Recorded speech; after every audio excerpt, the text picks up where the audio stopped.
Hello, everybody, and welcome to a special episode of the Imperial HoloNet. I am joined by Nero Cole, Red Leader Antilles, and Dr. Holocron. And tonight, we review the one, the only, Spider-Man. Spider-Man. He does whatever a Spider-Man does. Dun dun dun, dun dun dun. I forget the other words. Look out. It's Spider-Man Homecoming.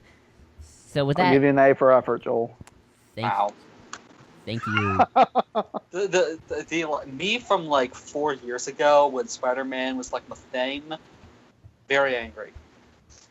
Well, I only know Spider-Man because of the movies, and they don't play. And sadly, they have only the bad cartoons on Netflix.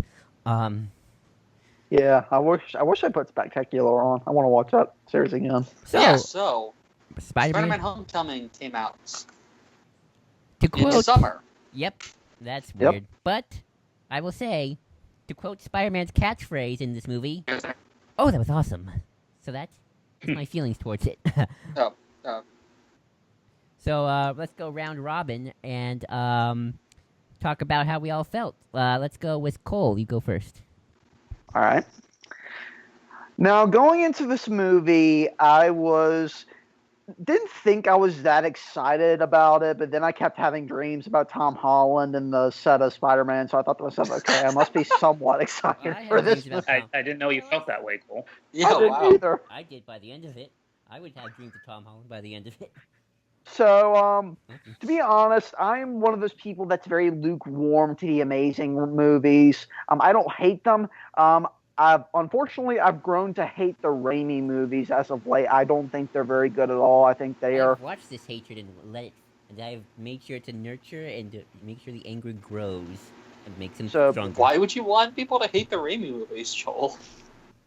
I'm doing it for Cole's hatred, just Cole. Joel Why would loves you want torment. people to hate it? No, Joel and I have a relationship where he Oh yeah, tries you're to just get me a to hate them. big fan of hatred in general. Exactly. Yeah. So going into this movie, I was hoping that we got a Spider-Man that I've always wanted to see. Want the jokey kind of, not outcast, but kind of the nerd who has a moral compass, but is also kind of a jerk. And honestly, this movie gave me all that I wanted in a Spider-Man movie. I had a blast with this movie. Doc. Well, sorry, Cole. Wait, I gotta Okay. do this Yeah, one more, too. Joel. Oh, sorry. Give me a minute. Anyway, so I'll say my best thing. Surprisingly, we don't say this a lot about many Marvel movies these days. I'm going to give it to the villain. I loved Michael Keaton as the Vulture. I love the twist with him. I thought all that worked really, really well. My least favorite thing is kind of a general thing. Some of the pacing here and there doesn't make some of the materials pop quite as much as I would like for it to. Like some of the times when we're in some of the high school settings, I'm like, I wish we'd pick up just a tad bit more. But other than that, I don't have very many issues with this. I really enjoyed this film. Okay, Doc. We're going in alphabetical order, I guess, because Doc, you're next. Okay, so I Is Joel consider- echoing anyone else? Nope, I'm Is good. Joel echoing anyone else? I consider myself a very casual Spider-Man fan. I really like the character, and I know a good amount about him, but I've never been like super into him, you know. But after this movie, I think I am a pretty dedicated Spider-Man fan now. I really love this movie. I loved all the character stuff they did with Peter and like just his whole thing of like, you know, carrying on from Civil War, him wanting to be his own like hero and like, you know, not have to for lack of a better term be on training wheels for the majority of his career as Spider-Man. And I loved Tony as the mentor figure. I wasn't one of the people worried about whether or not Tony Iron Man would be in too much of it. He's not. He's really just the mentor character, and he's necessary to the movie, but he doesn't overtake it. Like, this isn't a Spider-Man Iron Man like team up movie. This is Spider-Man's movie through and through. And I thought the way they balanced all the characters and the way it was written and the way it was paced, I thought it was all really, really well done. Cool. I guess I'll. Oh, sorry. Did anybody? I was just gonna say, even though I gave my general impressions, I'll give a little more depth, and then Red goes last. Okay, so My big thing with Spider-Man, I only know the movies. I can't comment on the Raimi films. I haven't seen them in years. They were always just kind of there. Of course, who doesn't love Defoe and Simmons, obviously.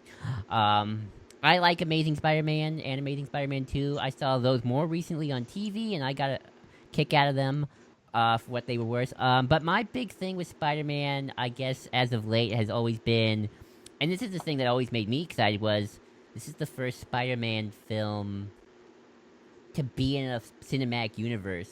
Like, Spider-Man's not going to be just the one superhero of New York City. He can interact with Captain America and Iron Man and Thor, and and the villains can be part of that universe now, and it can all be mixed and mashed and hopefully, all nice together, at least in the movies section, at least. Except for the Netflix shows, still. Exactly. Unfortunately. Right. And, Well, to be fair, I'm kind of glad Iron Fist isn't the same universe as the movies, honestly. But that's a whole thing. That was my big thing, and it delivered on that. It also delivered on making me just love Tom Holland. I think that's when like, the minute he popped on screen, that's like, okay, now I'm hooked onto this movie. I love this kid. He's so cute. He's 20, I think, in real life, but I don't care. I think he's cute.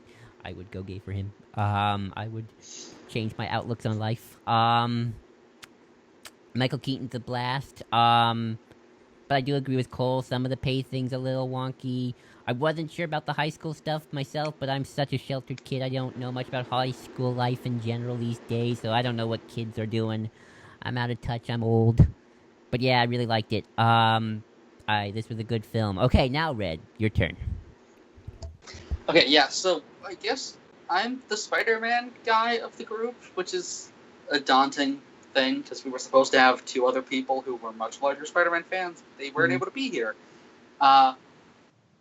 Okay, so, this was really good. Like, just, it's so small scale, and everything about it works. It's not like this grand, ethereal experience, didn't change hearts and minds, didn't give me a new outlook on the character or anything like that, like a lot of recent films have. And that's okay. Like, Spider-Man stories are allowed to just be small little character pieces. The villain worked, the supporting cast worked. I really want to see this group of characters moving forward, because we'll get into this, but some of them didn't get too much to do, and I kind of want some of them to get more to do. I don't know if I have a worst thing,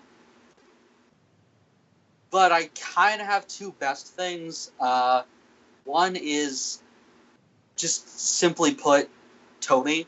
Like, the fact that we were able to have a movie or anything with a teen character who was allowed to definitively be in the wrong. Like, that moment where Tony's just like, zip it, the adult is speaking, is something you really need more often in movies aimed for kids. Because so often we have the adults just don't understand.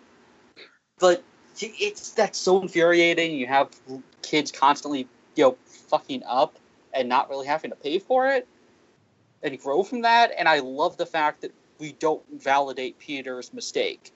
He made a mistake, he owns up to it, and tries to fix it, as opposed to just being like, no, Tony's the one who made the problem. In fact, I love the fact that Tony's like, who do you think called the FBI? Who do you think was monitoring all this? Like, Peter's allowed to be wrong. And that is one of the most endearing things about the character. He is wrong in a lot of cases. He makes genuine mistakes and accepts them, as opposed to blaming everyone else for his mistakes. And they really nailed that. The other thing is Zendaya's, spoilers, MJ, best interpretation of that character. Yes. Like, well, I've no interpretation of that character. We don't really know for sure yet, arguably. She's their MJ, let's face it. But, like, yeah. I've said the thing she says with the Washington Monument, like, I'm not going to celebrate something built by slaves. I've said that at field trips before. I've said that to family in public before, trying to get me to go to, like, shit.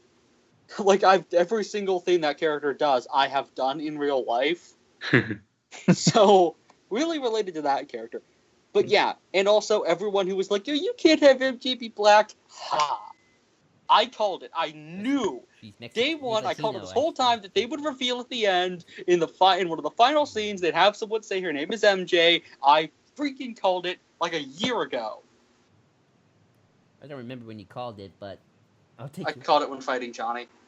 I can find a tweet if you need it. I'm pretty sure Marvel denied it, didn't they? Oh yeah, they denied it, and they're like, Oh, "Oh, yeah. it's just Michelle." But they're gonna reveal it. Let's face it. Yeah. Nice. But yeah. So getting into specific topics. Well, I'm just gonna backpack of what you said about Tony. I really liked what they did with him in this. I thought he was absolutely necessary to the story.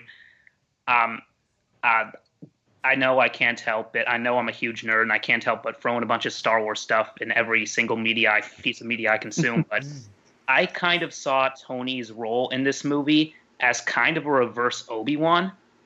And what I mean by that is the thing with Obi-Wan and A New Hope is that he's the one who's kind of pushing Luke to become a Jedi, and Luke's kind of reluctant, but he sort of goes into it more as the movie goes on. With Spider-Man Homecoming, it's the opposite, where Peter is so eager to go out on his own and be like a hero like the Avengers, but Tony's the one holding him back and be like, no, you're not ready for this. Listen to me. It's like kind of the exact opposite of that relationship. And I thought that was really interesting and a logical place to take that. Now I can just imagine Robert Downey Jr. as Obi-Wan. Want to see that now. He'd just be drunk all the time. Yes. Also, Tony has my favorite line in this movie, and it's a mantra line that I think is as good as, if not better than, with great power comes great responsibility, and that is, if you're nothing without the suit, then you don't deserve it. Yes. Yes. That was the thing that made me want to see this movie in the trailers, because that is the single most Iron Man line. That is all of that character summed up in one line. And it's also a very Spider-Man line. Mm-hmm. Mm-hmm. Mm-hmm. Like, it applies to both those characters.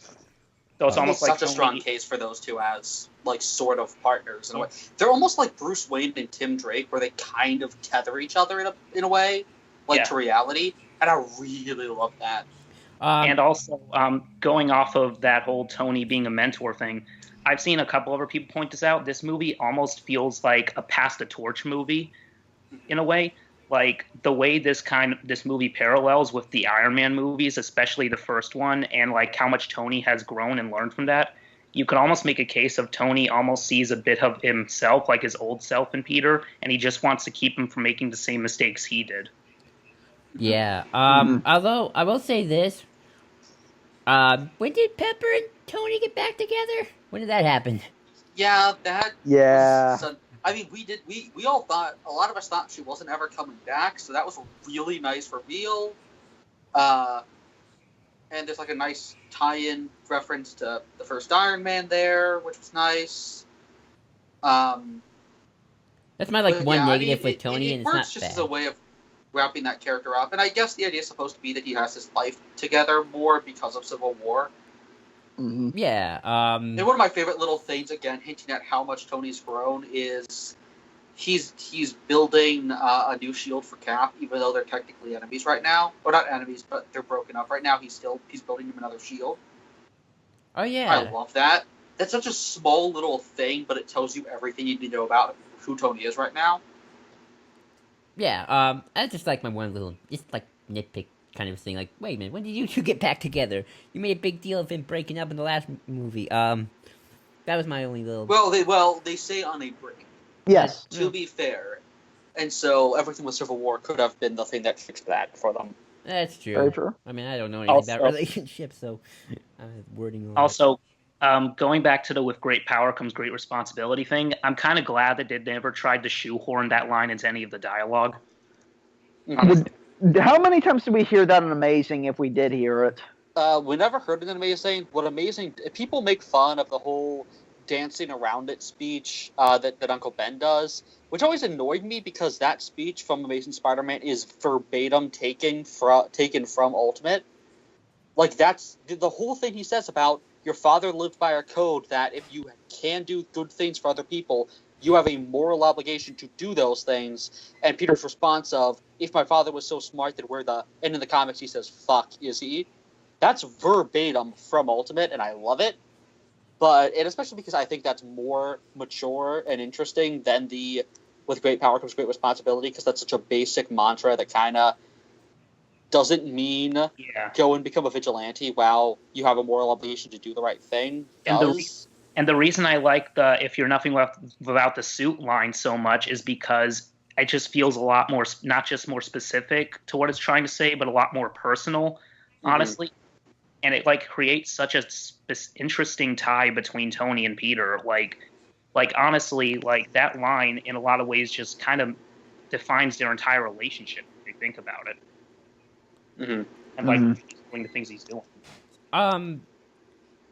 Peter could totally become like the Iron, not like actually the Iron Man, but he could totally fill that role moving forward. I feel like we have like a couple people trying to fill in that role. I feel like I didn't see Doctor Strange. I feel like Doctor Strange is kind of trying to do it. I feel like Peter Parker's not. Nah, because Strange is definitely a different kind of person than Tony. Peter has a very similar worldview, I would argue.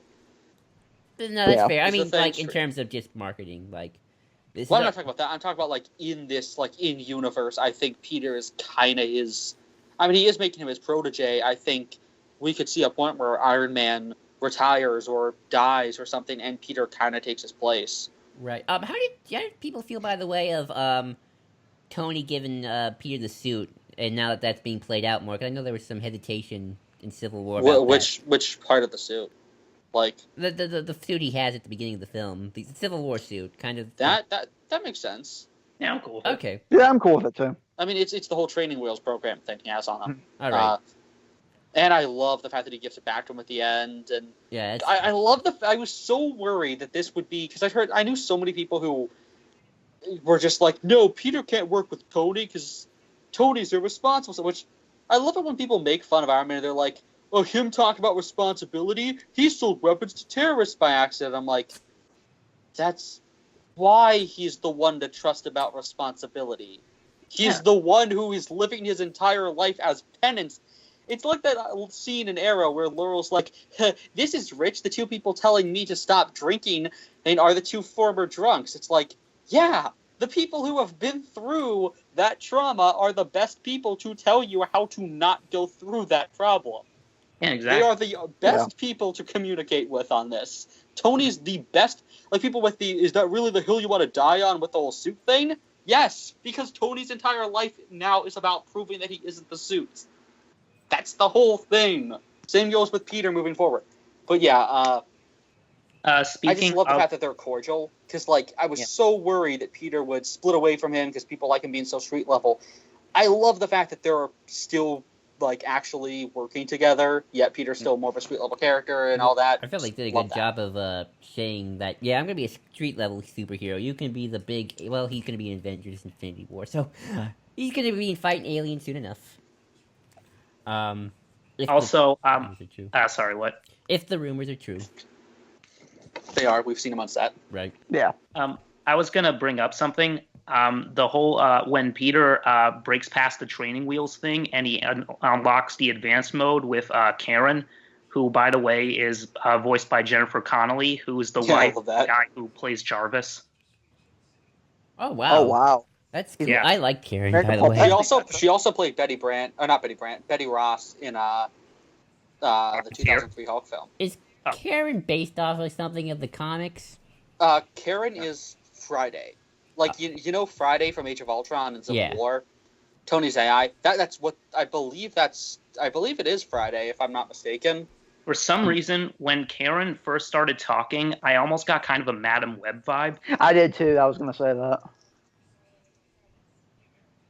Also, another thing I was going to mention is when he activated the advanced training that like lets him like go through like databases and scan people, and like it's basically the Arkham vision from the Arkham games, pretty much. Mm-hmm. Just lets him see everything around him. Did anyone else see that as a nod to Spider-Sense? Probably, maybe. I don't know. It could have been. Some of these references I feel like just went over my head a lot of the time. I don't think Peter has Spider-Sense. No. He does. Does he not? He does. They just wanted to make sure it wasn't like in your face this whole time, because they do that a lot. I saw that as an homage to Spider-Sense, unless I don't know. We know he's the kid from Iron Man 2. We know for sure he does, because that's why he has the goggles. Remember? Oh yeah.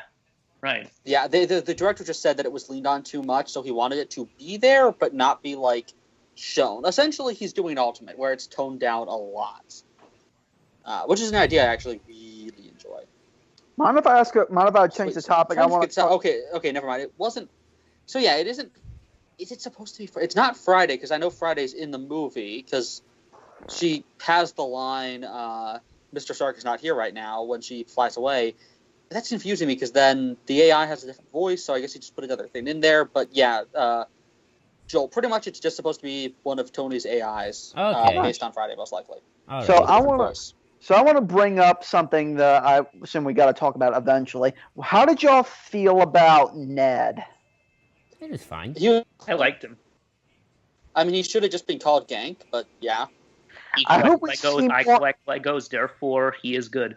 Yeah, I want to see more of him working with Peter as kind of his Tech guy? Yeah, and later on The guy in the Guy chair. in the chair. Yeah, exactly. Yeah. I want to see him He's done it, really like, in that 15 role. times. I want Oh, to God, see him be his Peter Cisco. I heard people No. speculating that because he's Ned Leeds, he was going to become Hobgoblin, but I doubt that. Yeah, I want to see him in a Hobgoblin costume. I do too. I would But pay yeah, that. that guy was so Next good. Like, film. he had some of the best jokes. My favorite being, "What are you looking at?" Porn. That's Yeah. his response. Or him dropping the Lego Death Star is just that hurts to watch. Yeah, So here's the thing: that hurt. Peter, As a guy who people keep builds talking like, about the Empire Strikes Back thing in Civil War. So many and Lego bricks. Peter has several Kenner figures. He has a freaking Episode 5 AT-AT yeah, and X-Wing, which those things gotta, like, I'll look this up right now. Probably let's worth see. some money. I know They my. probably are. Thank you very Empire Strikes Back AT-AT eBay loose. Let's see. What does it come back as? That's the Yoda some- figure. What's Shit. the Yoda figure worth? Okay, Sounds like vintage Star Wars AT-ATs. $50 for the 1981 version. $26 for it. $275 for it with the original box. The extra would probably cost a lot. There's another one for $200. Another one that is broken for $50. Another one for $50. These things don't come cheap. The X-Wing wouldn't come cheap. Which gives me one thing that I think it might be retroactively, which is my theory currently is that because the age would actually line up, is that Uncle Ben is a massive Star Wars fan, and those are his toys. And the reason Peter said that old movie is either it's an in-joke between him and Ben, or he just thinks that Ben was this, like he just doesn't understand that Star Wars is this massive thing because he, like, only knows it through Ben, and so he thinks that only him and, like, nerds know it. And he's surrounded by superheroes, and he thinks they're all jocks. That's the only explanation I have. Oh, But I like that'd the be a great that he gets idea. Star Wars from Uncle Ben. I would love to see that. I want to Maybe see he it only too. likes Star Wars because Obi-Wan's name was Ben in New Hope. Yeah, there needs to be a scene where Peter calls his Uncle Ben Kenobi. It would be great if that he's like, you're gonna be like Uncle Owen. Oh, I hope not, because that means I die. Later. Oh man, dark. Well, fuck. Oh dear. Oh dear. Oh, that's great. That's great. I want to talk about. Does this Ben get burned alive? Oh, He doesn't get brought up in the movie. ooh, at all. I don't know. I want to bring up Remember, something. the rice will be with you always. Exactly. Bravo, bravo, bravo. Bravo. It's great 'cause That's you the best also- joke of the 'cause night. Just like Uncle Owen, you burn rice. It all ties back together. That's what they were doing. They were just trying to cook Uncle Owen, and they thought he was Uncle Ben, so they tried to cook him. That's all it was. And Ben gets cannibalized in Spider-Man Noir, right? I believe so, yeah. It all works. connects. Wow. And Peter eats him in one of the Edge of Spider-Verse comics. I want to ask a question about that, but I'm afraid of the answer, so let's just move on.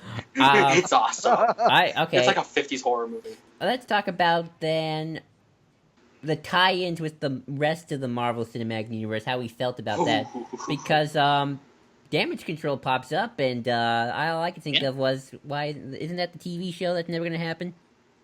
Yeah. Oh yeah, I that's love right. all the tech. We got Especially since they We got an made- Ultron bot helmet, or not helmet, head. The Captain Got an America arm. PSAs. I love those. Yeah, and then like the Chitauri weapons were Did anyone else everywhere. stay through the credits? I did. Yeah. Yes, that So was good. so worth it. That Oh, was worth I it. love the gym teacher when he's playing that. He goes, "I think he's a war criminal or something, but I gotta play it anyway." No, he's like, no, technically the man's a war criminal, but it's the only one we got.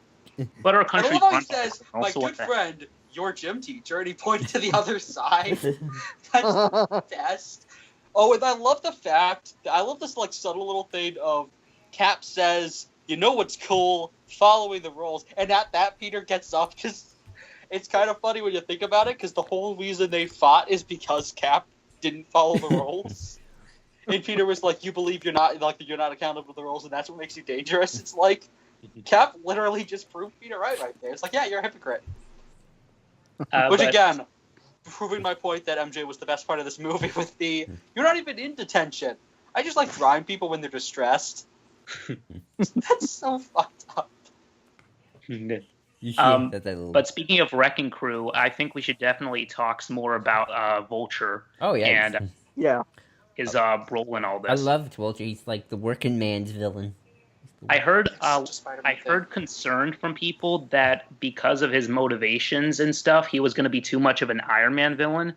And while Iron Man is sort of the thing that the straw that breaks the camel's back and kind of makes him turn evil, go full Vulture, I still think he is definitely Spider-Man's arch enemy. Mhm. Or at least for this movie. yes. I'm curious if he comes back and like is the recurring. Well, I hope he's a recurring villain. Like, is it Stark Industries specifically that tells him and his crew to like leave? I think it's That's Stark with what we're- damage Well, control. no, what it is yeah, Joel's right. It's damage control, which is put in place. It's a part of the government that is specifically funded by Stark. Oh, okay. Okay. Based off So of- Tony is the initial catalyst for him turning to building weapons for criminals, kind of, pretty much. but still Spider-Man's villain at the end of the day. Definitely. Because they're the people affected by Tony. Yeah. One's had his opportunities taken away by Tony. The other's been given all these opportunities by Tony. Yeah. Also, that moment when Peter goes up to, is it Liz? Yes. Oh yeah, I love his that. love interest. Yeah. Yes. Yes. Yeah, he I love goes that to moment. Liz's house and he knocks on the door, and what's his Adrian Toomes? Is that it? Yeah. Yeah, and Toomes answers the door. My first immediate reaction to that was, oh my god, he figured out who he is and he's taking her hostage. No, mine Yeah, was no, I mine didn't was. think that, but like, I I was worried that would happen the whole movie. Yeah. no, mine was. And then Peter's not gonna Turns get out the his girl. father. I was like, oh, he's her dad. What a- Yeah. I love City that this is. so much. But at the same time, And I I know love that I know reveal people because of say that it doesn't seem practical, but it's such a Stanley twist. I mean, Steve Ditko would hate it because he hates the idea of that people would just know evil people, that evil should be anonymous and all that. But I really like it just from a dramatic level, and I don't know. love it. Sometimes you can be More related real. to sometimes sometimes you can be I mean, the related thing to a with Peter criminal. Parker is that everyone I, Oh, I is just- connected to him. I just I oh, sort that, of, well, as Let long as Doc it's used finish. sparingly, then I'll be okay with it. Let's let Doc talk. Sorry. I just love the whole dilemma it created, where the whole time, like Vulture says throughout the movie that he's doing this to support his family, and Spider-Man is trying to stop him because he's giving weapons to criminals, and they're getting a lot of people hurt and destroying property. And he's pursuing Liz, trying to hook up with her this whole movie, and you can see why. They have really good chemistry together, and they're really likable Mhm. together. And then when it turns out that the person he's dating is the only reason her family is supported at all is because of the crimes that this guy's doing, that's Peter's trying to stop. That's like a crazy dilemma, and it just Yeah. like you're thinking. I was thinking throughout that whole scene, how the hell is Peter going to deal with this? Like, Especially in that entire car scene where Peter's sitting in the car, and then Toombs looks at him and says, "Does she know?" And basically Toombs tells him, "Look the other way. I don't want to hurt you. You seem like a good person to my daughter. Well, turn the other way." And it's a kid. Yeah. Yes. It's That whole scene was he's a straight out family man. He's not going to shoot a kid. That was like a scene And I out of love like that. that was like a scene out of The Godfather or something. Like, Oh, it yeah, and was- like the whole like mind games and him with the knife and I like would just kill you. And everything. they were so good. Fantastic. And Peter's so clever. Like I love the fact that Peter makes his choice before he even gets out of that car because remember he leaves his phone there so it can be tracked. Oh yeah, you're right. He Oh, made his yeah. choice the moment he realized it. I love that. That he's I he's thought already they were gonna responsible enough. Because so often we drag it have off. points where Peter's like, "Oh, should I do this or this?" No, this Peter just knows who he is well enough that he makes his choice, no regrets, and I love that. And I also love that the resolution isn't squeaky clean at the end. Like, yeah, Vulture gets captured, but Liz and her family now have to move because of the trial. And, like, he saved the day, but at the same time, it's bittersweet because now she has to move and he won't be able to be with her anymore. And that classic Spider-Man thing of his superhero career affecting his personal life and vice versa. And I love that it's not all squeaky clean resolved at the end. It's still really bittersweet. And I'm sure they're going to touch more on that in future movies, definitely. It's all the responsibility. When you do, sometimes there have to be sacrifices, and you have to just own up to them. Yeah, and I love the way that it doesn't try to, like, make it all like, oh, well, everything's happy now. No, like, there's still things unresolved, and not everything is perfectly ended by the end of it. A lot of wrong things are still going on. It's going to take time for these things to work out, you know?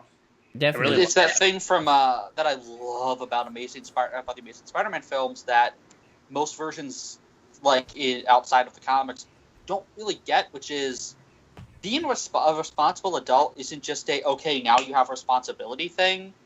It's a constant thing that's always moving. There, you have so many lessons you have to learn in life. There's so much trial and error, and that's what life is about. That's what being a teenager is about, and that's what Spider-Man's about. And I love that. I like the. Sorry. Go. No, you go ahead. I was gonna say something I liked about the Vulture's character at the end is kind of like that whole. I'm not gonna tell you who Spider-Man is in the end credit scene. I wasn't sure at first what that meant. Like, is that just sort of like some sort of criminal respect kind of a deal, or is? Yeah, it's respectful. All right, I wasn't sure. Like, I'm sure he's probably gonna kill him if he comes out of jail. They'll go hunting for him. Yeah, because he saved his life. Oh, that's true. True. He's not a monster. He's just a person who made a bad choice. I like the fact that this kind of goes back to Peter's point in Civil War of, like, if you think you're above the rules or whatever, that makes you dangerous. Like, even though Peter breaks the rules, he still adheres to a lot of them, and that's kind of his whole point here. It's understandable why a man like Vulture would do what he does. That doesn't make it okay. You have to fix your mistakes. You have to own up to them. The fact that life sometimes sucks, own that. That's what Tony did when he made mistakes. He owned them. Peter owned them. Vulture didn't. He kept making mistakes, kept spiraling, and just justified stuff as opposed to fixing himself. And in a way, this is kind of somewhat penance for him. To quote Daredevil, he's not the bad guy. Exactly. Yep. Well, he is a guy, but he's a bad guy. Yeah. He's the working man's bad guy.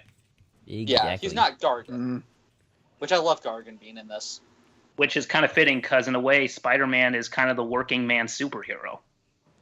Mm-hmm. I'm glad that they started introducing more villains because I want to see that Rogues Gallery of the Yeah, they MCU put build so up. many. Yeah. The MCU, We had two Shockers. We had the Tinkerer. The Tinkerer was great. I've obviously got Vulture. And of course, Scorpion. You got the Prowler. Yeah, Miles Prowler. Morales' uncle, which I did not catch. It was so cool seeing Donald Glover in an MCU movie. It was so Yeah. awesome. I took a while. And he gets to come back if we ever do Miles again. Oh yeah. Which I'm pretty sure we'll do Miles eventually. Also, this is one people would bring up. Do you guys think we're gonna see Black Cat? Well, Depends. I mean, I I hope to God they don't do the ultimate thing where it's really creepy.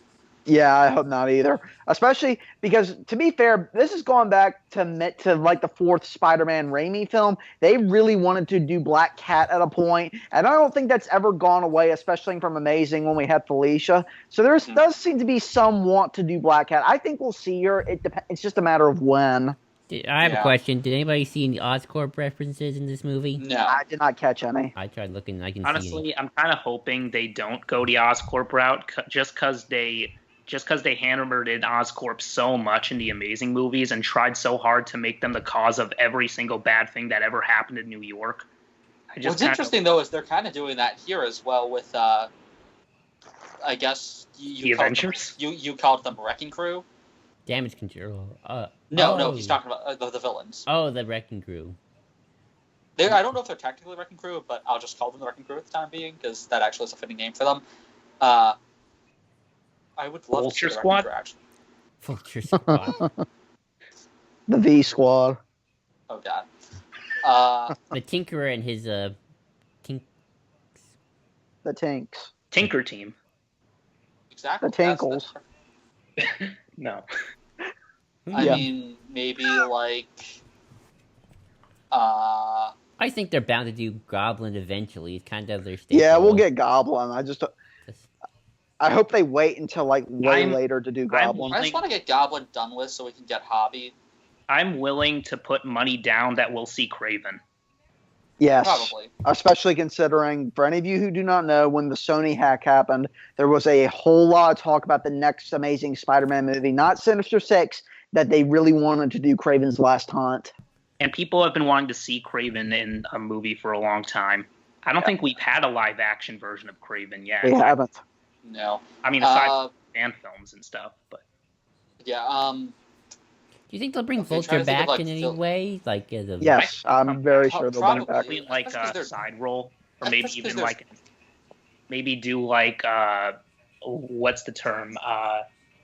Uneasy alliance kind of thing between him and Peter, maybe. I think he'll at least make a cameo in whenever the Sinister Six shows up, because we Yeah. set them up at the end of this movie. Oh, Yep. here's an idea. Do you think they'll try to make him? They'll try to give him the role that Kingpin has with Spider-Man in the comics. He doesn't really have anyone working for him anymore because they all left. Well, yeah, I guess, but I mean, if he's still like a big name and he's still powerful. maybe they'll give him like a I Hannibal don't know. Lecter thing I where he don't just goes buy for him him for being- information.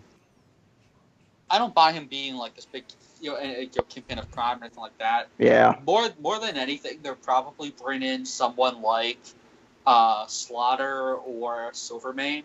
Well, or why not bring in Tombstone, Tombstone? Please bring in Tombstone. or What's his name? Hammerhead, any of those guys. Yeah. Or the Indian Forcers. I believe we killed Montana in this film, which is sad, but Can we please get Arnold Schwarzenegger as Hammerhead? I just need. That'd be cool. but yeah. Anything else This for the will get you villains? hammered. I'm glad they used more than one. Yeah, that was nice. Also, this is very important to bring up in terms of villains. Mysterio. Yeah, that'd be cool. Yeah. I want Fish. Yes. So I guess moving on to Peter's supporting cast.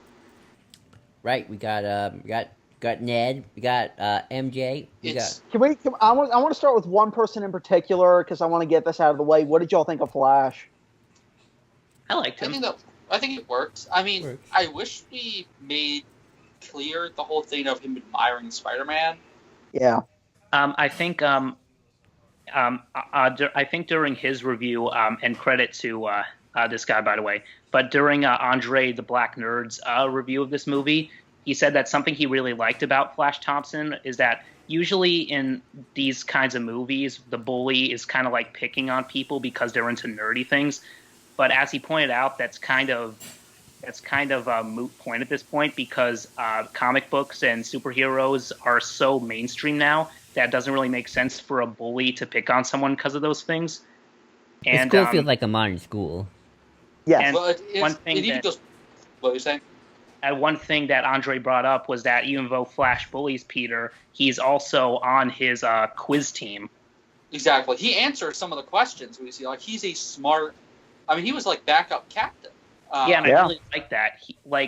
like it takes like the old trope of like the typical jock bully in high school, and like actually make him not the typical. Like this movie takes a lot of typical tropes you see in those movies and like subverts them in a way. Oh yeah, I mean the way I was bullied was in the way that Flash operated. It's not the usual just randomly beating people up kind of thing. That's how people get bullied these days.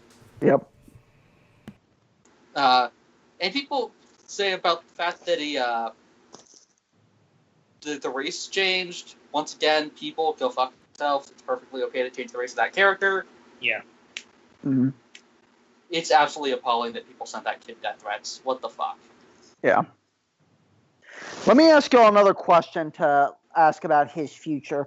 Can you see him potentially filling the role for Flash Thompson Venom if we ever in any way can do that? I don't think they'll go there, but I hope that they'll go the route of Peter and Flash becoming best friends and roommates in college. Yeah. I could see that. I mean, who knows how long they'll be able to do these Spider-Man films? Hopefully for a very long time. So you know, who knows what we'll say in the next 5 years? And of course, you have to also take into account the movies he's going to be in that aren't Spider-Man. But you bring up an interesting point. Who is the guy who brought up the Flash Thompson Venom thing? Me. So, Here's an interesting point. Do you guys want to see Venom in this continuity? Well, let's address Not the way something. Sony's doing it. We got to address something. Right now, Sony is playing a very, very dangerous game with some of the things they're wanting to do. For any of you who don't know this, Sony has plans. Correct me if I'm wrong, Red. Aren't Sony's plans to do a Venom movie and a Silver Sable and Black Cat movie at some point? the second one, it's kind of just like a vague thing, but Tom Hardy has been cast as Venom. Yeah. Yeah. I mean, to be fair, he was also cast as Rick Flag and as the main character of 100 Bullets, so make of that what you will. So, Just cool. honestly, At this point, I feel like I love Tom Hardy, and I think he's a good choice for Venom. I just don't know how that movie's going to turn out. and I don't know how you pair him with Tom Holland. Now, you could Well, make... it's It's going to be at just gonna- Sony. It's going to be at Sony. True, I thought it but was just gonna be I've Venom heard without- telltale that they're gonna I've heard some rumors that they may merge these films and do a shared thing together. I doubt that's going to happen, and I'm kind of sick of Venom. I feel like that's not really the way to go right here, especially because... But Red, Venom is Marvel's most popular character. Okay, Avirad. I don't know. I mean, I feel like if you're going to have anyone like be this massive, ongoing, like big threat for Peter, make it Hobby. I know people love Green Goblin. Green Goblin's cool and all. I want Hobby. you know they're not going to do that. They're probably going to make it Green Goblin. Well, I yeah, they're imagine- going to do Green Goblin, but I assume they're probably going to get to that. Like, I don't want to do like Green Goblin and then New Goblin and stuff like that. I kind of hope we almost don't get Harry Osborn at all. I'm hoping that Part of too. me kind of wants that. I just want, like, here's the thing: you have a new universe, and you have a completely different kind of MJ. You have Liz Allen being Peter's girlfriend. You have Betty Brant being in the same school as him. They You have shifted Miles stuff Morales around. School before Miles Morales. Mm-hmm. Well, I don't know if But- he's Miles Morales' uncle in this continuity, but He says he has a nephew. Oh yeah. a lot of Who lives in people New were York. speculating that Abraham Attah was going to be Miles, but he was just a kid named Abe. Deliberately named him after the actor. That's uninspired. Well, I guess they do seem willing to do their own thing, which is nice. But yeah, what I'm saying is I want them to be able to just completely, their thing, because what we get so often with adaptations of Spider-Man is they start to do their own thing and, like, really push envelopes, and then they always, Eric was talking about how this feels like the new Ultimate, like the next age for Ultimate, where Ultimate really started to do its own thing. But then Ultimate got to a point where it just reverted. Like, one of my big things, the reason I stopped reading Ultimate Spider-Man is because I really liked the idea of having Peter and Kitty Pryde date and having Peter be part of the X-Men to an extent. Like, that, he wasn't a member of the team, but he was involved with them. And then immediately after one arc, they backtrack and have him go back to MJ because the movies were coming out. Yeah. And it's such a cheap thing to just revert back to. We already have that in the comics. We've already done that. Like, you already did 6.6. We don't have to hit all the points the comics did. You can do an adaptation of a character where, like, again, Ned Leeds is Peter's rival in the comics for Betty's affection and for a job at the Daily Bugle, and he ends up just kind of winning and then disappearing for a while. And he's more of a threat for Peter when he's in college. Here, he's his best friend in high school. Like, it's a very different take. Yeah. And I love that. And, and again, Liz Allen being Peter's girlfriend, that's a change. She's kind of just one of his bullies in the early stuff. Yeah. Like, they're actually changing this stuff a bit, and I'm really happy about that. In fact, one thing that I'm kind of hoping happens is, please, for the love of God, stop shafting Betty Brant. Yes. She keeps getting shafted and all this stuff. And now she's at Peter's school and is, like, sort of Gwen, weirdly. Like, looks exactly like Gwen. I almost wouldn't be surprised if they merged those characters and did the Gwen and MJ stuff at this point. But what I would love is if they actually do something with that character and just merge her and Gwen into one character and actually let members of the supporting cast who are minor become major characters. Let those random background kids who get, like, 3 lines actually be part of the story next time. Oh, Yeah. Speaking of background characters, is the principal somebody? Because he had a military uniform and that kind of just stood out to me. The prince, you can actually see, I caught this in the theater, actually. You can actually see a photo of the guy from the Howling Commandos from Captain America. Oh, wow. Cool. The Asian guy who's on the Howling Commandos. I was like, is that guy? And yeah, they've confirmed that is his grandfather. Oh, wow, that's cool. And Which means we've now met descendants of the Howling Commandos in both here and S.H.I.E.L.D.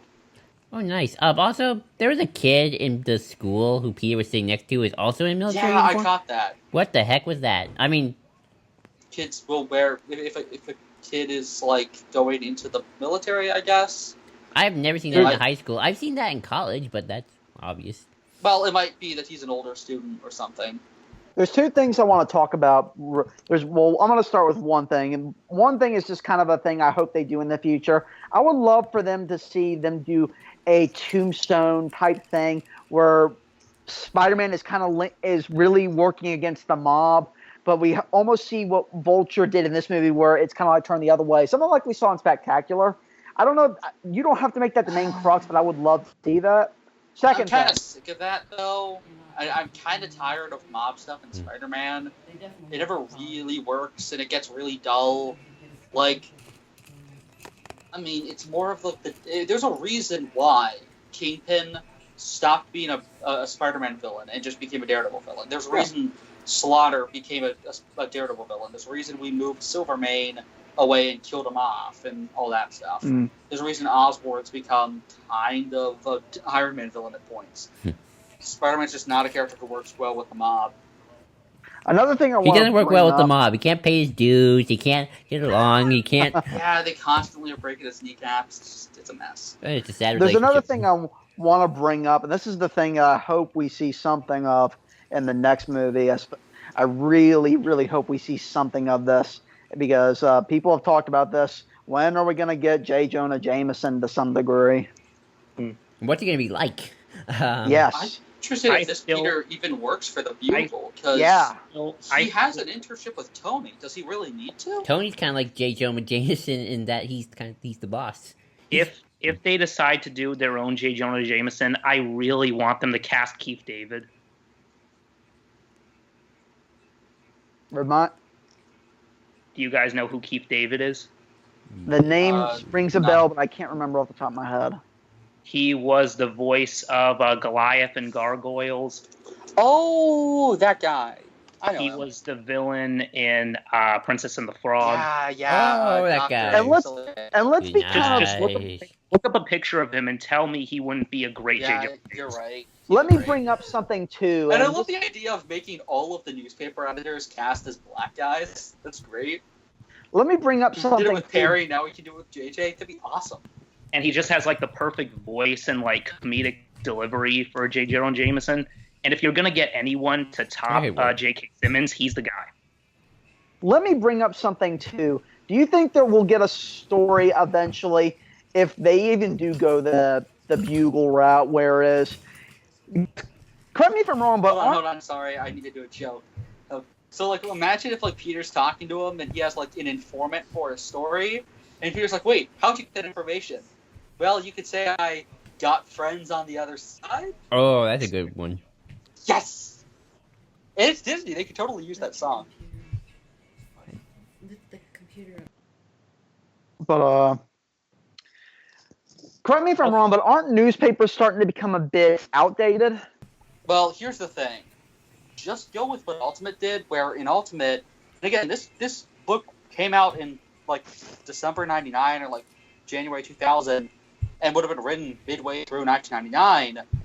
Bendis already at that point decided to make Peter the head of the Daily Bugle's website. He's not a photographer in that. He actually is the website designer. That probably That would work because of the blogging thing, too.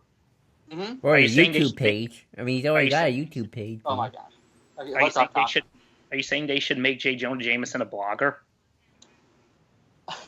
Well, I'd say just make him, a newspaper person, because we now do newspapers online. Well, and at a lot of Spider-Man things, J. Jonah Jameson complains about how the newspaper industry is dying, so Yeah. Mm-hmm. you could do that. I just hope we cast someone instead of getting the little text message at the end. Amazing Spider-Man 2, I believe. Oh, we but I just get love that text message. Just wrong. I do too, but I'm like, I really want to see Jameson to some degree because he's hilarious in the Raimi movies, and I've always liked Jameson even in other Spider-Man stuff. Something about his stern personality always works for me for whatever reason. I really want, like, more good guy Jameson. I mean, you get a bit of it in the Raimi movies, but I'm not the biggest fan of, like, straw man asshole Jameson. He's funny, but that gets old quick. Like, I love in Ultimate when, like, in Ultimate we have a whole speech about why I hate Spider-Man, and it's so good where his son was an astronaut and was this daring person and died, and, like, no one cares. And the reason he hates Spider-Man is because his son was a real hero and put his life on the line and died, and nobody gives a shit, but Spider-Man puts on a mask and refuses to work within the rules, and he gets all this love and attention, and it's why he hates him, and, like, that kind of Jameson is more my taste. Like, there's a comic in the Stern run when, or I think it's the Stern one, actually, where, like, he actually saves the day, but no one can know because because someone poisoned, like, the ink in newspapers to kill everyone, and on his own accord, he saved the day, but he can't print the story because in doing so, people will be afraid that the ink will be poisoned. So he saves the day and nobody can know, and it's great. Like, I really like heroic or, like, has a good heart Jameson, and I kind of want that to be the big emphasis.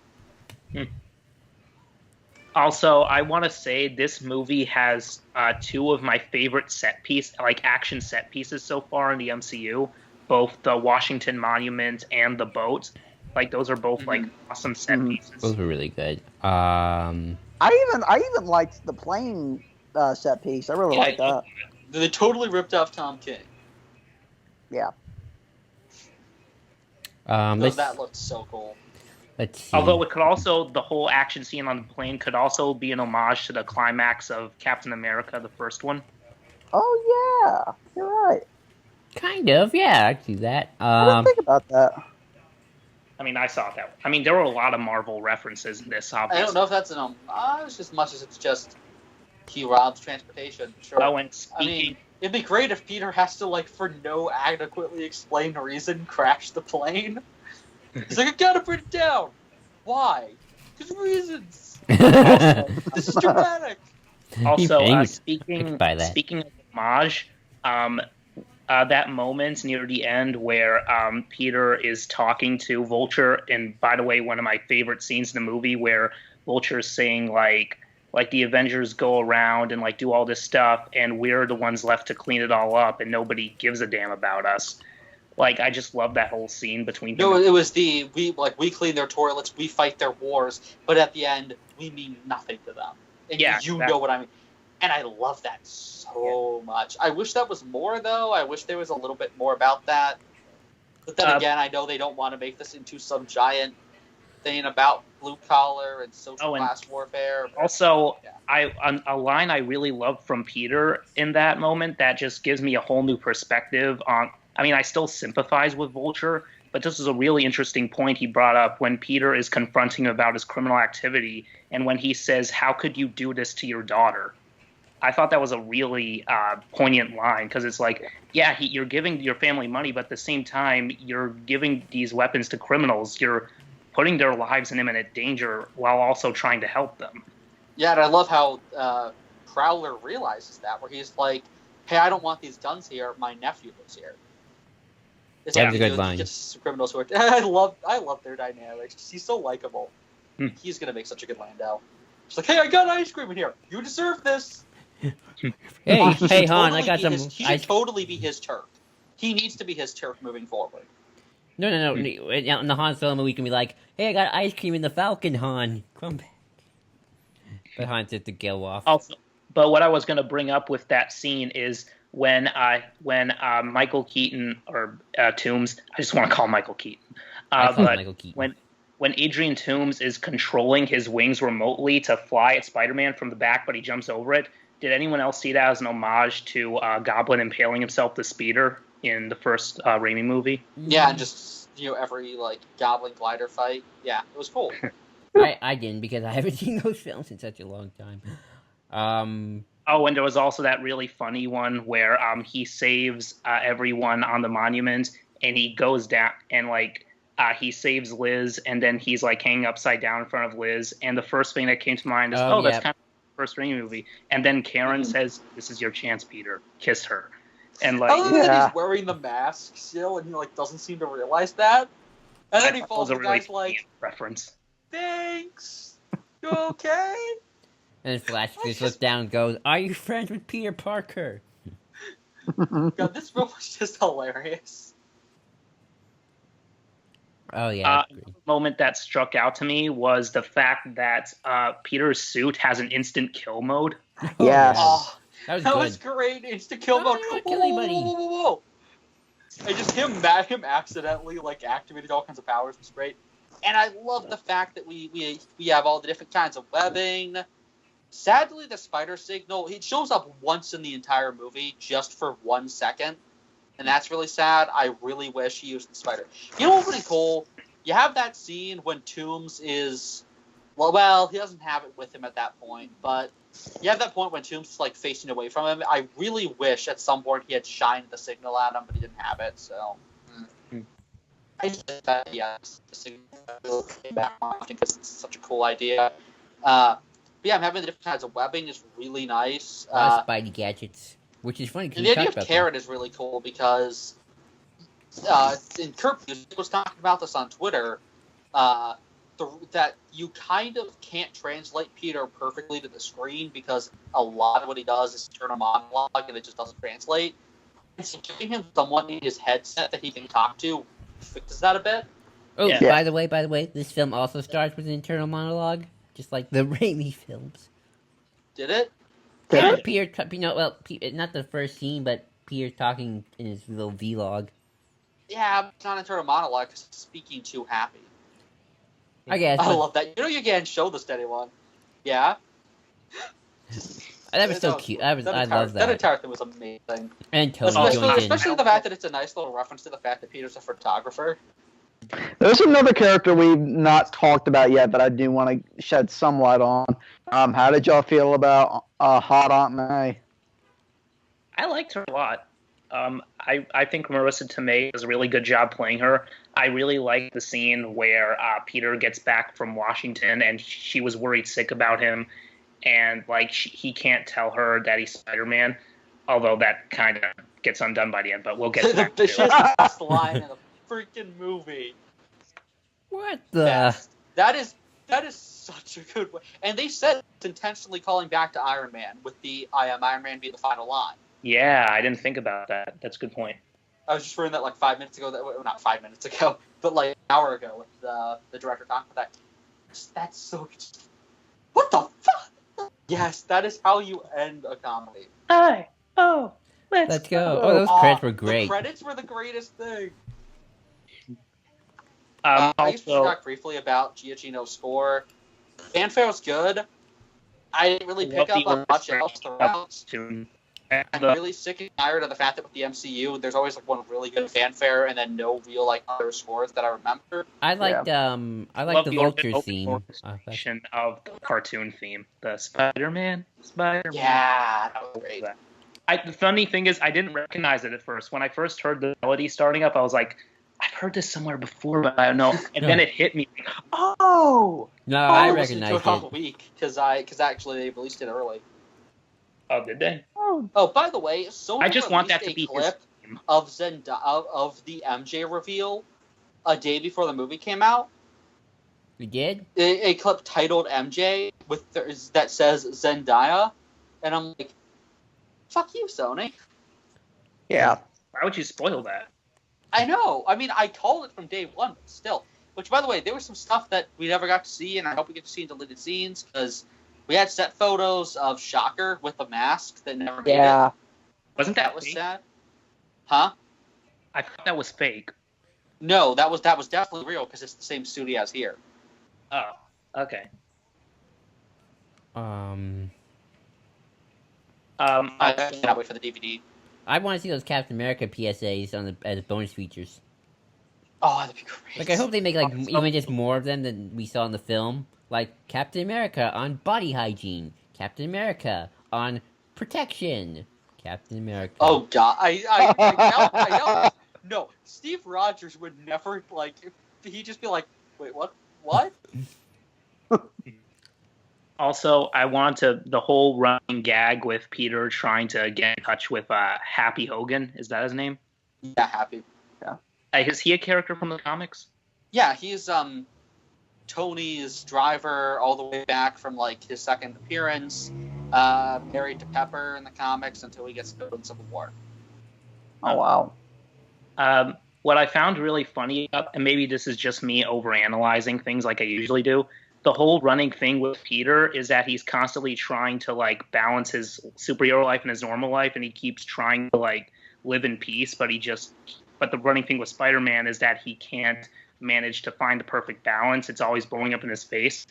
What I really liked about the whole Happy Hogan relationship is, if you think about it on and again, this might just be me reading too much into it, but if you think about it this way, Peter is constantly trying to find Happy, but he can't. I think you're reading too far into that. But that's still funny. That's still good. That's But I love the fact that Happy thinks he's the most important guy ever. And that whole thing of Happy wants to be promoted, and he's like, this isn't funny. I don't like talking about this. We've had this conversation. It's a serious thing. Stop recording me. He's so great. Favreau's just amazing in that role. He's dedicated to the job, man. The one thing is, I really wish Rhodey had showed up, if only because I have just loved Rhodey more and more after that final scene of Civil War. Oh yeah, we're going over. Yep. Also, I love Happy and Peter's final scene in the bathroom. Yeah. Oh my God, that was the hilarious. best. That poor kid who's just... Oh, I love that. How long have you been here? Long enough for it to be awkward. I just love that. It was like a subversion of, the typical scene you have at the end of a movie where the character gets called in to have the heartfelt conversation. But this time it's in a bathroom and they're just awkwardly waiting for the last guy to leave. At a freaking high school. Oh, I love that. Mr. Stark's here? No, he's not in the toilet. My only thing is, how were those criminals able to enter the school earlier in the film? Maybe it's not a good school. Maybe they are a very prestigious school. Oh. Maybe they with the security. There's an actual security guard at schools. Oh, really? Yes, we have. There's usually a cop at a school at all times. No, I thought, do we see the security guard here? It's a New York school. There's gonna be a cop. Oh, yeah, you're right. On campus, or at least someone near the exits or entrances. I mean, maybe because Toombs is connected to everything, he stole a spare key. But why would Liz have a key? I mean, maybe we're sentences need to be finished. maybe they entered like oh, they work with tombs, so maybe it was like help Liz carrying some of the stuff for the homecoming thing, and then they just stayed around. Maybe I think, I don't know. It was weird that they just pull out guns. It's like, if someone comes down, like, what are you gonna do if you see a freaking like they pull out the guns when they think Peter's there, and I'm like, what are you gonna do? Shoot a kid in a school during school hours? Like, just think about it practically. There's no way in hell that turns out well for you. They could have run into Stan Lee in the library. Oh, that would have been... Yeah, like, seriously. What the fuck is up with that? Like... that wasn't this movie, but you know what I mean. Yeah, totally blowing their cover. That's my worst moment. They pull out the guns, and I'm like... Maybe have one, but don't pull it out, because then if, like, the principal walks down and is like, hey, what are you doing here? What, you gonna shoot the principal? Can I give my worst moment real quickly? Sure. I was very disappointed that at no point during any of his fights, Spider-Man's fights with Vulture, that at no point Michael Keaton said, you want to get nuts? Come on! Oh, yeah. You know, they're at a freaking carnival. He could have, like, hid into, like, a peanut stand or something, but, like, you want to get nuts? Let's get nuts. I'm Vulture. He actually does silhouette against the moon, just like the Batwing. Yeah, I noticed that. That's good. It's so cool. I just wish there was, like... Now I'm going to be thinking of 89 references. Oh, man, it would have been so good if he got onto the radio and he was like, and where is the Spider-Man? He's at home, washing his tights. Or maybe some Beetlejuice references, too, would have been nice. Where he, like, his junk or something? No, Beetlejuice. Do you think nobody's seen Tim Burton's Beetlejuice with Michael Keaton? I know, but he does some vulgar stuff in the movie. But somebody's like, Vulture, Vulture, Vulture, and then he shows up. It's showtime. Oh, man, I love the fact that we bring in the half of Peter's mask is covering his face, like, thing. I love that shot. It's the, come on, Spider-Man! Come on, Spider-Man! That is the best. And they Tom just brought Holland's it in. scene was incredible. Oh, yeah, like, so he was good. crying, and I was getting emotional. It was kind like, of tugging at the heartstrings. like, yikes, this is this is the first time it hit me that this is a kid. This isn't, like, a grown person, or, you know... I mean, don't get me wrong, Andrew Garfield was great, but, you know, Tom Holland really gets that kid aspect, and it's like, you're a kid, you're not a grown-up, this is a kid who's gone over his head, and he's trapped in a building, and it's that thing die. Tony says, like, people said I was crazy for hiring a 15-year-old to be a superhero, and, you know, that whole thing of, like, people said, I was crazy. Someone dies on your watch, okay, Devon, that's your problem. You die, that's on me. I really want them to continue on with the trend of hiring Batman actors to play Spider-Man villains. So Jack Nicholson next. He wasn't a Batman. Well, I'm thinking like Oh, actual Batman. like get like Val Kilmer to be like Mysterio. Yeah, like maybe Kilmer as Mysterio, and then Bale is like. Clooney would. Who would Clooney be? Clooney could be Norman, actually. He would actually be a decent casting choice. Bale would be like Craven. I would think of Bale as like Morbius or something. Yeah, that or like trying to think of someone who's like more edgy or something. Who'd Ben Affleck be then? Ben Affleck would be Rhino because he's collateral damage and just wrecking shit. Kevin Conroy? He's not an on-screen actor. The guy who was Batman in those OnStar commercials. And in Birds of Prey. But unfortunately not Adam West. Yeah. That'd be... You could use an Adam West... Have an Adam West standee play, like, Hobgoblin. That would be great. Also, I want to go back to a point I made earlier. Do you guys think we could see Madam Web in this continuity? I hope not. Why do you say that? Madam Web's kind of like the Hand, where it's an intricate part of the lore, but the moment it shows up, a run gets boring. Oh. Well, she was also in the cartoon, I think. Yeah, she's in most of the cartoon stuff, and she's decent. I just don't like the whole Destiny thing and the whole spider totems and everything. Like, Yeah, it, I can see it that just getting feels controversial. off, Too much especially when you have connections. a Peter who's very tech based. Yeah. Do we ever get an? No, we don't. Never mind. Do you think they'll ever do like a flashback and show how Peter got the powers eventually? Like, what No, he spider? just mentions the spider biting him. Maybe in like a dream sequence or something. You could do that if you ever do if you ever do Venom, you could do that, but you could also do it if you have like maybe in Infinity War, someone like plays with his head, and we see that. Well, isn't I mean, Infinity War he's supposed to get the black suit? That's just a rumor. That's what's assumed, yeah. So if he does get the black suit there, that could work.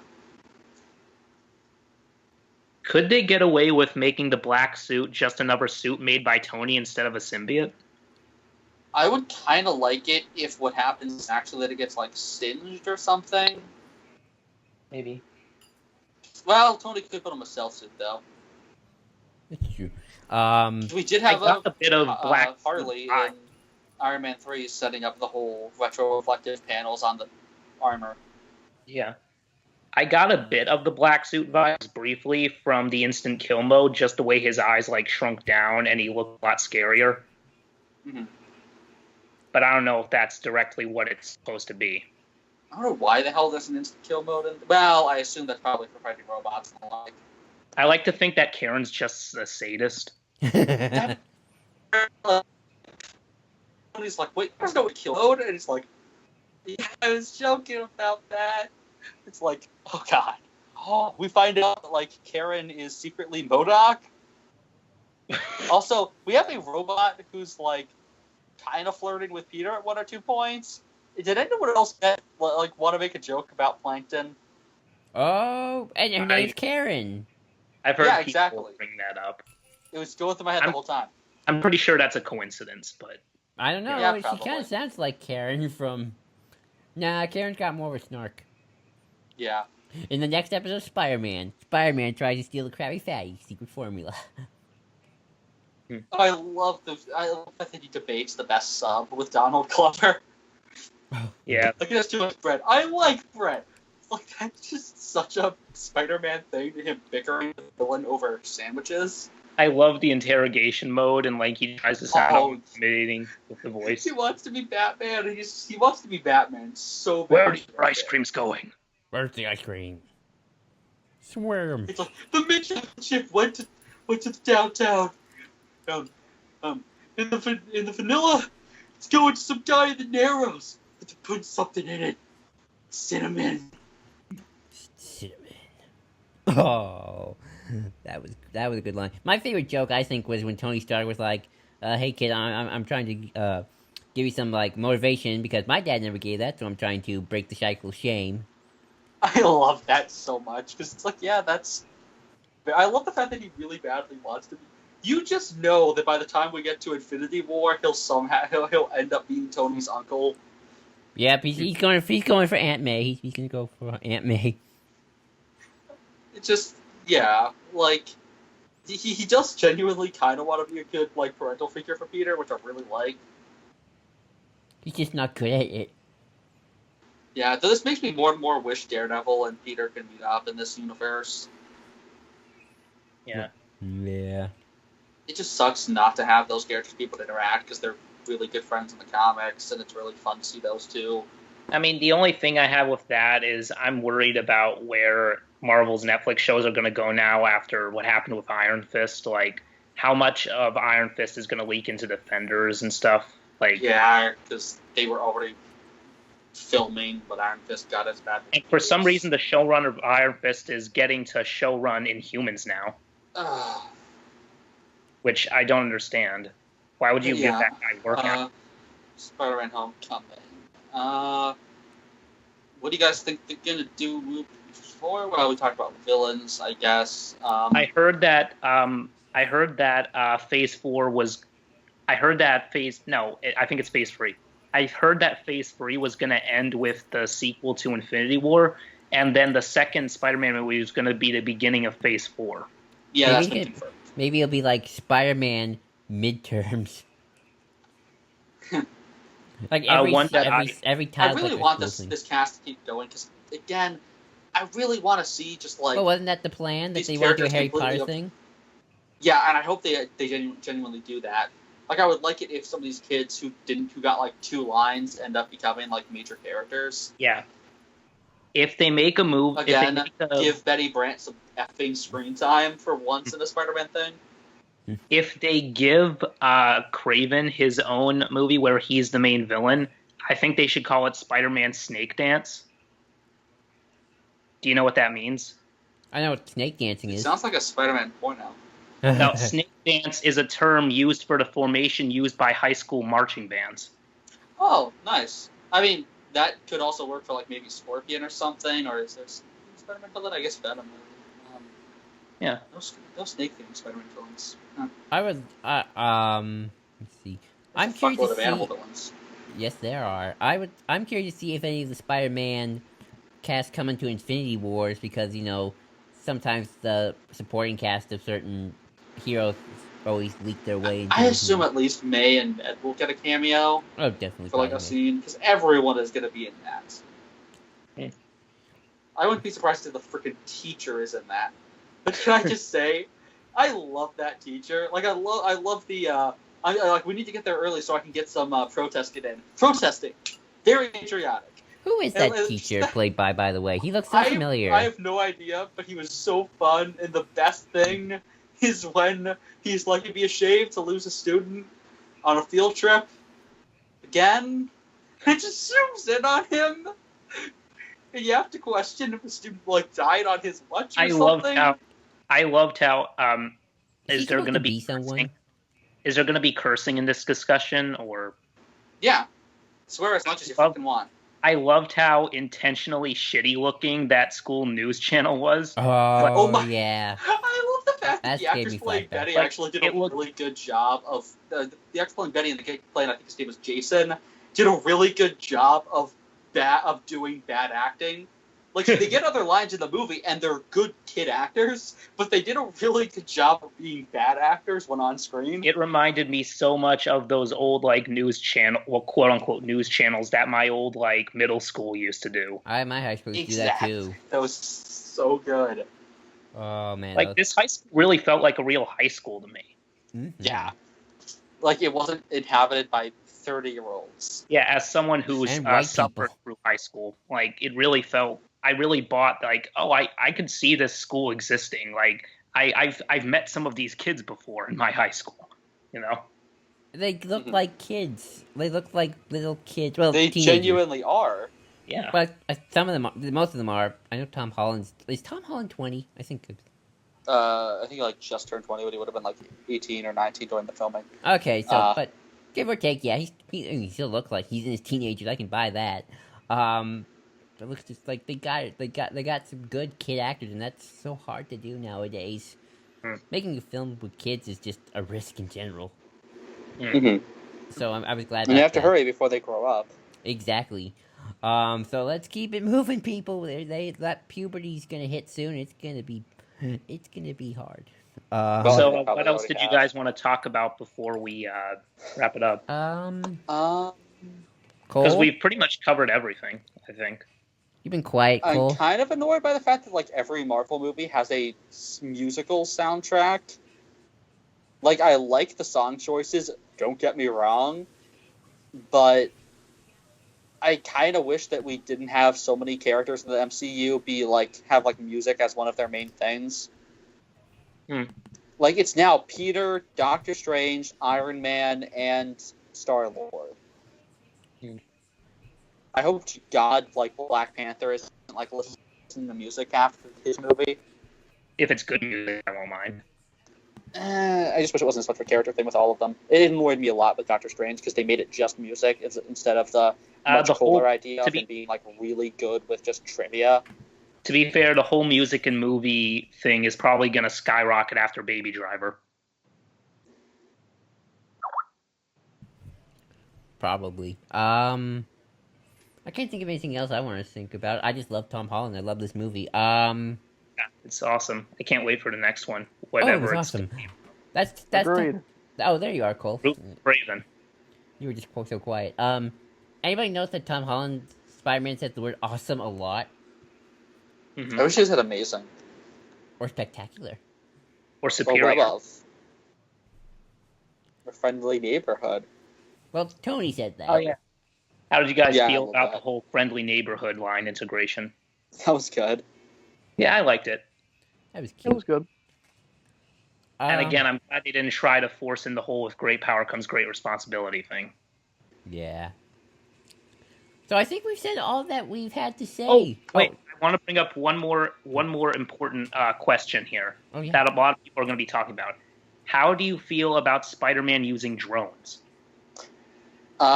It's very superior Spider-Man. I'm okay with it. I am too. I'm okay with it too. As long as it never gets to like Arkham Knight levels, I'm cool with it. Mm-hmm. Which is funny because there can be an Arkham-like game coming out soon for Spider-Man. Oh yeah, next year. So anything else? Last words? Anything? Final thoughts? Really liked it. It's a good It's movie. good. Go see it. Yep, go see it. Okay. And with that with Nero Cole, Dr. Holocron, Red Leader Antilles, I'm JID123. And of course, remember everybody, with great power comes great responsibility. Signing off.